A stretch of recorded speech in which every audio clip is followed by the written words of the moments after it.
High বন্ধুরা, welcome back to my channel. আশা করছি সবাই ভালো আছেন, আমিও ভালো আছি। দেখো আমার থাম্বনেলটা দেখে বুঝতেই পারছো তো আমি কফি বানাচ্ছি। হ্যাঁ দেখো, কফি বানাতে কি কি লাগে আর কি কি লাগে সেটাই তোমাদের সঙ্গে শেয়ার করছি। তো দেখো আমি নেসলের একটা কোটো নিয়ে নিয়েছি কফির, ঠিক আছে। তোমরা চাইলে পাতাও ইউজ করতে পারো। তো আমি দেখো কোটোয় থেকে, কোটোটা একদম নতুনের, ঠিক আছে।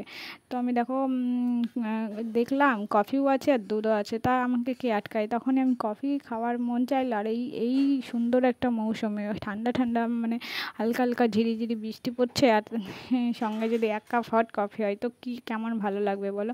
যদি আমার ভিডিওটি ভালো লেগে থাকে লাইক কমেন্ট শেয়ার আর সাবস্ক্রাইব করতে ভুলবেন আমার চ্যানেলটিকে। দেখো আমি 2 চামচ মতো কফি নিলাম। আমার বাড়িতে বেশি জন নেই, আমরা দুজনই আছি, আমি আর আমার মা, তার জন্য আমি 2 চামচ মতোই নিলাম, বেশি নিলাম না, ঠিক আছে।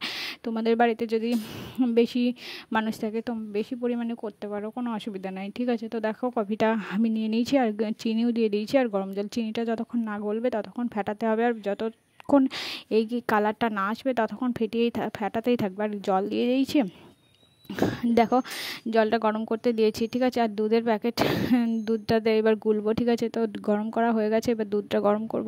দেখো আমি দুধের মধ্যে জলের মধ্যে 2 চামচ মতো, মানে বেশি করে 2 চামচ দুধ দিলাম, দিয়ে গুলিয়ে ফেললাম, ঠিক আছে। তো কফির মধ্যে আমি দিয়ে দিলাম, ঠিক আছে। কফিটা তোমরা পরিমাণ মতো ইউজ করতে পারো, ঠিক আছে। আমি পরিমাণ মতো মেপেছিলাম আর উপরে কফির গুঁড়ো দিয়ে দিলাম। কেমন লাগছে বলো? কফিটা দেখে তো সেই লাগছে, খেতে তো সেই হবে, তাই না? আজকের মতো টাটা, পরে ভিডিও নিয়ে আবার আসবো। আমার চ্যানেলটি সাবস্ক্রাইব করতে ভুলবে না। টাটা।